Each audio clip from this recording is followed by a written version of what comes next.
Hello, everyone. A long-awaited draft of the Digital Personal Data Protection Bill 2022 was released on November 18 last year by India's Ministry of Electronics and Information Technology. It was introduced just a few months after the ministry announced the withdrawal of its predecessor, the Personal Data Protection Bill 2019, in August. So today we have Nirupam Srivastava, a vice president at Hero Enterprise with us, where he will be talking about and will take us through the current status of the bill and what new it brings, what are its impact on different stakeholders in India also and globally also, what can be improved or clarified and what are the concerns. Also, what does the future look like? So welcome, Nirupam. Thank you, Avni. Yeah. So let's start the video by covering these topics one by one. Starting the video, can you briefly explain to our audience a brief history of how data protection came in India?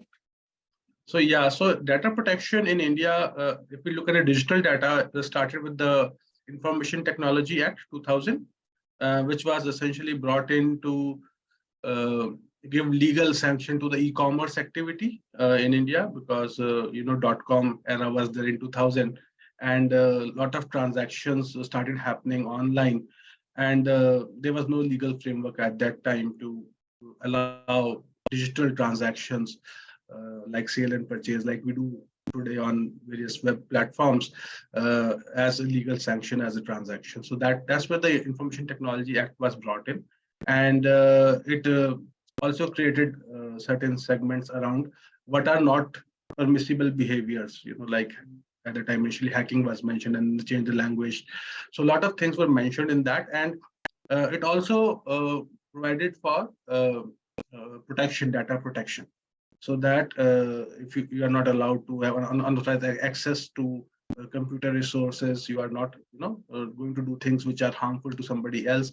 So these kind of sections were mentioned in it, first at a broad level, and then there was an amendment to the Information Technology Act in 2008, where section 43A was inserted in it, which provided for compensation by the companies, firms, etc., for the damages caused by lack of proper safekeeping of data by these companies. So it essentially created a duty on the companies that they need to keep data of whatever they are collecting safeguarded, so that it's not easily accessible by people who are not authorized to have access to it, or misused or creates harm for the people. And then there's a provision for compensation in the section 43A of the Information Technology Act 2000, which was amended in 2008. What happened thereafter is, as more and more digital initiatives happened in India, both from the private sector as well as the government sector mainly being Aadhaar, which was the key digital resource, and which today forms the backbone of all the government schemes for benefit of people, etc. So there was, again, certain concerns about the kind of data government was collecting. And it also led to the basic questions around whether citizens have right to privacy, So, and then there was a case found by former retired Justice Puttaswamy of High Court, and he filed a case against Union of India.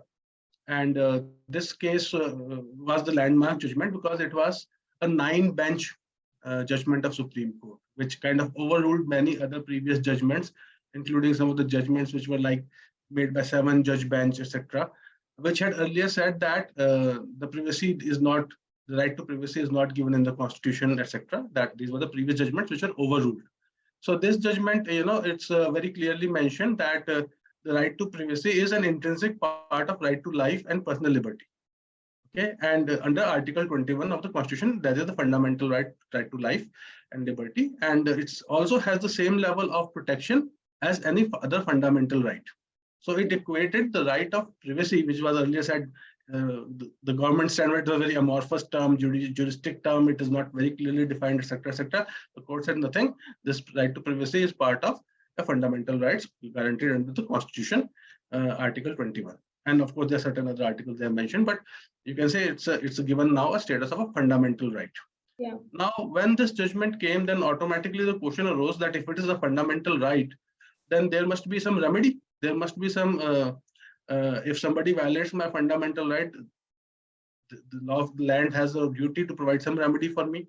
So where is this remedy coming? So in that context, there arose a need and a conversation that we should have a proper data protection act, or bill. Right now is in the form of a bill, not an act.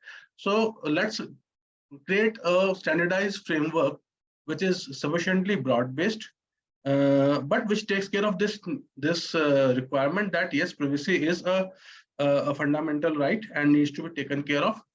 This is the Indian context, but of course, if we look at the global context during this time, what had happened earlier in Europe, for example, the GDPR, the General Data Protection Regulations, GDPR actually taken place very firmly, accepted, and it actually had a global impact. So all the companies which are operating in Europe or operating on the residents of Europe had to follow those guidelines, and they by default also started doing that for the entire international operations, because it doesn't make sense to do it for one country when you have one system. So they essentially started creating the system and rules. So looking at the GDPR, many other countries followed, basically copy pasted GDPR into their legislation, which also some of the first initial drafts in India are essentially very much borrowed from the GDPR concepts. But this one is a very different thing. So this is the key part, that this is not like GDPR, while influenced by it, but it's very different. Okay, so because of that, the Data Protection Bill of 2019 came. But what was the reason it is amended again, and now the new Digital Personal Data Protection Bill 2022 is there?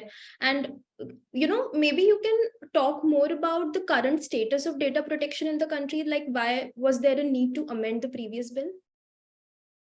Yeah, so essentially, if we look at what we can call it, previous bill was drafted by Justice Krishna, retired Justice Krishna Committee. That was the first draft. This is the fourth version of it. So fourth draft, and then there was another draft, and then it was a JPC was set up, Joint Parliamentary Committee, which submitted its reports, which also had a draft, and then all these were withdrawn, and this was brought in. As we discussed, and it's a wonderful judgment. If we go to Justice Puttaswamy's judgment, it's a pretty longish one. I had good opportunity to read entirely many times now, actually. So I would recommend everybody, whoever is listening to this call, should actually once take time out and read Justice Puttaswamy's judgment, the case which has Justice Puttaswamy versus Union of India. And so when it started creating the concepts, and Supreme Court has defined very clearly, what privacy is, how it started, etc., etc. In Indian context, if we look at similar, what should I say, movements, so in Indian recent political history, we have movement around RTI Act, for example, right to information, and people said, we want RTI, and they get it. Similarly, there were movements around corruption in the higher places. So people talk Ombudsman Act, Lokpal, Jan Lokpal bill was introduced and stuff. Similarly, this movement also had its people who come from various backgrounds with various perspectives, and each of them want to, in the legislative space, jostle more for themselves. Okay, so to get, and that's where, of course, in a democracy, healthy democracy, different people come together, have their viewpoints, and each of them, then together come to a agreement on what should be the law which should govern all of us. So what has happened during these things? We have seen the first draft, second draft, third draft, and this is my personal opinion, and I don't represent any organization I'm associated with here. What had happened? The pendulum was much on the left side of the public debate, where it was said, everything is so precious that we should hold everything and we should not allow anything. And so what was happening is the balance between that. Essentially three elements in this. One is your individual, so you, me, everybody. So we have a right to privacy, and privacy is important. So there is absolutely no denying the fact. Privacy is absolutely, because if you do not have right to privacy, then you are not free. Actually, you are a slave. So we have fought so much to get our freedom. We cannot just let it go like that. So privacy is very important from an individual perspective. Then there is a public good nature of data. Okay, so for example, if there is something which relates to people at large. People would like to know it, right? So, for example, politicians, whether they are corrupt or not corrupt, what kind of assets they have. There are certain things like criminals, so people would like to know, yeah, this guy has this antecedents. Otherwise, everybody would hide it and walk like, they have done nothing. So there's a public information or public interest, if I would use that word, public interest in data or information that is there. And third is enterprise, which is businesses. So businesses also have that interest in data because first, if I know you as a customer, I can serve you better. If I do not know you, then I don't know you, and I cannot give you anything special. And also in businesses, there are two types of big entities. One are very big entities, which has like Google's, Facebook's of the world, Meta's of the world, which collects huge amount of data. So every second, if you have a phone which has a Apple or a Google Android system, it's collecting so much of data and sharing it back that they know you much more about you, etc. The second entity on the business side is like startups, which do not have these kind of resources, which are very nascent. So they have some good ideas in digital space, want to do something, but they are very small. They have very less resources. So these are also an entity which wants to do it. So these were in the earlier segment, the focus was how we can control the government, how we can control the big enterprises, because these two entities essentially have the power. Okay, so government obviously has the power, and the big entities like Google's, Facebook's of the world have huge amount of control on how they're collecting our data like crazy, even much more faster and bigger way than the government is. So government collects very less data. Actually, these entities are collecting far more data, Apples of the world. So there is the challenge that people said, I don't know where my data is going, who is using which country it's going, etc., etc., etc. So the question is, how do we balance these three aspects: individual rights versus public interest versus business interest? So these three balancing action has not been happening, unfortunately, because either it goes too much in the first drafts were initially more on the personal individual rights kind of stuff, and then right now this one is slightly more nuanced towards the business interest, and so that's where the tug of war, if I were to use that word, is happening between different interest groups with this bill. So do you think like this new bill do justice with all the three aspects which you talked about?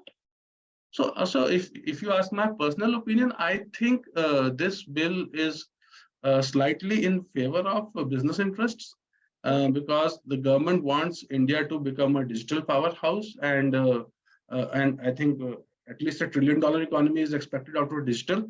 So the government is trying to create an environment which is more suitable to startups and small companies to take data and use it, because the challenge with again my view with the previous versions was they were too much targeted around Google's and Metas of the world, that you should do this, you should do that, and then in that scenario it creates such a cost barrier to the startups to start any business in digital domain.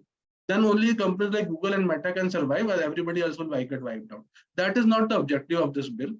I think, again, I'm not going to what the government thought while changing certain conditions to this side. But I think this is a good bill from a startup perspective because it enables certain levers to them which they would not otherwise have, and then it would make the cost structure so unattractive for them to do anything. So I hope startups take a lead of this, especially because of this bill, and focus more on the digital business opportunities. Yeah, I think this properly explains the new bill, because you explained all the three aspects. I was just noting down the individual one, then the public interest in data, and then the enterprise one. And also, it is a good bill from startup perspective. So coming to my next question, which is, how will this bill impact different stakeholders in India also and globally also? Okay, so if we look at stakeholders, essentially there are a couple of stakeholders. From an individual perspective, it's good because it actually creates a certain framework for people to work with. Right now, see, while the Justice Puttaswamy judgment is very good and very nice, what people need is an execution framework. So how do we take that judgment and implement that on the ground? And this bill essentially has that framework because it creates a board for the purpose of this, which is let me the Data Protection Board of India, which essentially is thought to be like SEBI of securities market, Securities and Exchange Board, or something similar, uh, and or Competition Commission of India kind of stuff. So essentially, this creates a regulatory environment. Right now, there's no regulator in this space. So this creates a regulatory environment which the bill says should be independent, etc., etc., etc. There are uh, even the previous versions of the bills had certain definitions, and they have carried forward them. While I see a lot more use of the word called digital Nagrik, I think this is where the new terminology has come in. Of course, we had data principles, data fiduciaries. All those terms were there in the previous versions of the bills as well. Who owns what the data is, what personal data is, what is significant. So a lot of simplification has happened in this bill. This bill has, unlike the previous bill, which was very legally and from a tech perspective convoluted. This is tried to create a simplified version. On the for the impact in India, it's relatively, I would say, people are getting used to, whoever has got to used to GDPR, there will be virtually no impact, because this is in a way slightly lighter version of GDPR. But if you look at those people who are not using these kind of applying these kind of principles, they will need to learn, they will need to implement these in the organizations, in the businesses, in the firms, and that will be a good thing for all of us, because in today's world, as some people say, data is the new oil, that some people say data is the new electricity, depending on who you want to hear. But the fact matter remains, data is critical, data is very, very important. And in a country like ours, where we have a democracy, control on data or transparency in data processing, etc., etc., is very, very important, because we also have these issues around in America, for example, when Donald Trump got elected versus Hillary Clinton, people said, oh, people were influenced by this company called Analytica, and they use the data from the Facebook, etc., and modified people behavior. And similar allegations were made in the Britain when Brexit happened. So governments are concerned. People, as a democracy, we all have to be concerned. The business's main concern is that whether it will stop my business or not. Frankly speaking, that's the main concern businesses have. Okay, how much is the overhead it will cost to the business? What kind of data protection? See, businesses also understand the value of data. It's not like if businesses don't understand value. So everybody tries to protect their data as much as possible. Okay. The challenge is sometimes, especially with the companies who have data as their business. So who has data as their businesses, like Facebook's, Google's of the world, because they are selling our data for marketing, advertising purposes. So their business data. For them, it's a different story, because they may sell it to somebody and they don't know what that person is doing. Like this happened in the Facebook example earlier. And if they misuse it, I am at risk, right? I as an individual, I as a society, as a country, as a democracy, as a risk. So I need to be careful around what kind of framework is it, so that if I have said use my data for this way, then you just use it for this way only. So, and not use it for something else. So a lot of, we give our data like to banks, to post office, to everybody else, but it doesn't mean they start calling us, like we get so many spam calls, spam emails, etc., etc. Because our data is being sold to somebody else who's paying money to them and sending us advertisement without our consent. If it is with our consent, then it's okay. That's a fair business, legal business process. But if it is without our consent, then it's a violation of, it's not right now law, but assuming it becomes law, it would be a violation, because that is kind of processing is not required. As far as outside India is concerned, it's still a bit vague. The bill is vague, because bill says you can send data to people outside India based on the countries identified by government of India.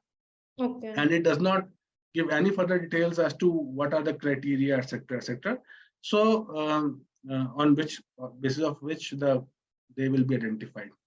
Now, this is a serious problem which even the Europeans have been grappling with when they had GDPR. How do they identify which external country? In Europe's case, it has been US, because entire European data is set by US companies and are processed, analyzed, and provided services there. So there's this very interesting cases happened in European Union for Schrems 1, Schrems 2, which happened against Facebook, essentially against the European Union, but in reference to Facebook taking out data without having permissions, etc. And in first level, they created a way out European government, and then second again same thing happened, and they created something called SEC, standardized contractual clauses. But I don't think even those provide any real protection. Maybe in some cases they do, but it's not a guaranteed protection that the person who has an SEC, standardized contractual clause, in their agreement with the data fiduciary will be taking care of your data like the way it is anticipated, or will not misuse it. So there are certain questions around how the data should go. So what, in fact, today's newspaper has this article which says that we should do it on a reciprocal basis. So we should allow those countries to get our data who allow us to have their data. I think it's a fair ask if we were to look at it, but provided again, these countries should have the corresponding equal risks. So assuming that country has virtually no data to give to us, and you give it, then it can. So again, they're very fine-tuned things. I think a lot of places in this current bill, we see wordings which are a bit open-ended. I think they require some level of fine-tuning there. Okay, so like as you said that this bill has simplified the previous bill, and also explained like how this data protection bill is important to businesses, and also you talked about some of the concerns this bill may have. Are there any other concerns, more concerns regarding this bill, or there is any scope of improvement in such concerns, like you talked about the recent article of reciprocal basis, data transfer? So are there any other kind of improvements which can be done regarding these concerns in this particular bill? Yeah, so there are certain, I will quickly highlight few which I have highlighted in my draft copy.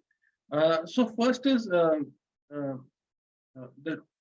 think somewhere it's government is trying to balance, as I said, the three competing interest groups in this space.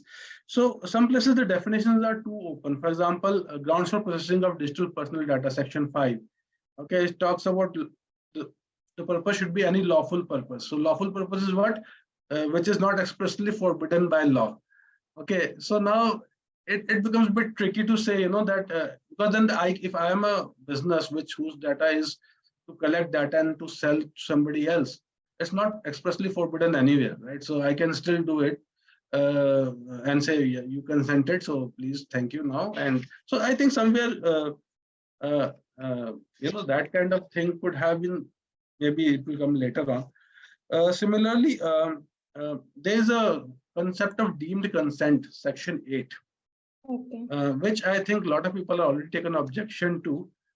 While it is required, so we're not like saying not to have deemed consent principle, because a lot of, like we saw in this case of COVID, when people need medical help, their personal data needs to be made available to public authorities, and these points they have mentioned in it. But certain places, I think they have, for example, in employment case, I think that was an overkill. So now they kind of given a blanket deemed consent to employers, to collect data on their employees. I think that's a gross, because when you say consent, it has to be consensus item that both parties should have a same interpretation, and one should not have like undue influence or coercion. But employee and employer are not equal. So trying to say, yes, you have a deemed consent and then given a complete blanket exemption, I think is a drastic overstep. I think they should restrict this significantly. That's my personal view. Similarly, a lot of things are again in section 8, section 8 and subsection 8 of section 8. They have defined public interest, and a lot of things they have merged in public interest, which essentially in today's world are essentially profit-making businesses. For example, they mentioned credit scoring, subsection 8 point D. Clause D, sorry. Credit scoring, anybody who has interacted with CIBIL, for example, which is the credit rating or credit scoring agency today, is extremely difficult. They're absolutely unresponsive. And if you give these kind of general consent to them, it becomes problematic. There should be some level of validation which these agencies should have with the data principle, whether this data of yours is correct or not. So while these kind of assumptions have a question, um, I think some places they have done good job also, like they say significant data fiduciary. If you have too much amount of data, etc., you can cause significant harm. You will need to have a data auditor. You will have to appoint a data protection officer. So these things are important, I think. But the questions are again raised on what I would call as uh, like consent. They have to give a notice and consent. So how much do people understand the notice and consent? People also need to be trained. Actually, I think there's some level of work which needs to be done, and some places it's simply probably a bad wordings. For example, uh, section 18 subsection 1 clause D, personal data of data principles not within the territory of India is processed pursuant to any contract entered into with any person outside the territory of India by any person based in India. Makes it very confusing. Who is in India? Who is not in India? Who is entering the contract? So some level of simplification would have been at least, or it could actually create a loophole, because I would say I thought it like this. So uh, um, the Data Protection Board of India is structure, etc., is not defined in this. I think the government wants to define that at a later stage. Even the investigating arm of this data protection board is not clearly defined. At only one place they have mentioned that it will conduct an inquiry. So inquiry would, and again, inquiry would need at least prima facie case that part sufficient grounds should be there. So there are questions: who will do inquiry? Whether the police will do inquiry, who has understanding of data, because the guy in current police force may not really have understanding of data, etc. So that's another aspect of it. And there are some provisions against the data principle, which is a bit funny. Section 21, yeah. No, not section 21, sorry. The duties of data principle is there. Yeah, section 16. So it's a bit uneven-handed against any person who is putting a complaint. Because if you say, if you are a company and you did something wrong, if it is not significant, we will just say, write it and say, oh, yeah, this is not significant and thank you, you can walk off. But if you are an individual, if you are a data principal and you make a complaint and the word used is, shall not register a false or frivolous grievance or complaint. So false is understandable. The person should not register a false one. What is frivolous? I mean, what may be frivolous to you might be very important to me and vice versa. So I think there's more clarity is required. And these are essentially what people are concerned with, this, to see how this will get actually implemented, because a lot of framework around the board, as well as investigations, as well as their decisions and judgments are still not very good. Yeah, so thank you for putting it in that way, providing the positive aspect also, but also pointing out the concerns one by one.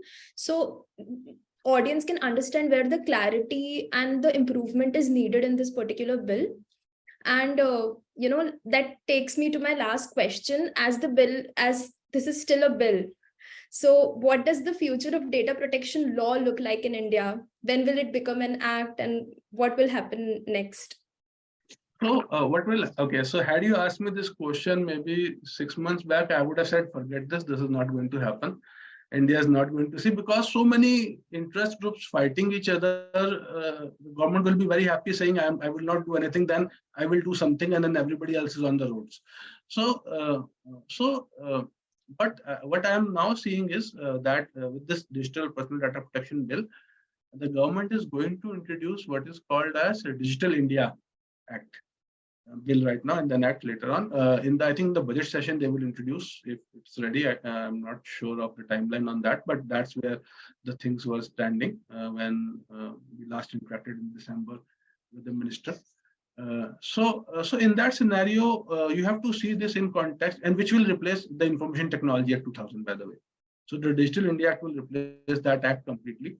And so you have to see this in context with that, because right now, if you see this in context with IT Act, it will not make much sense, or it will make sense the way it is. But if the Digital India Act significantly changes the IT Act, then this whole interpretation will change.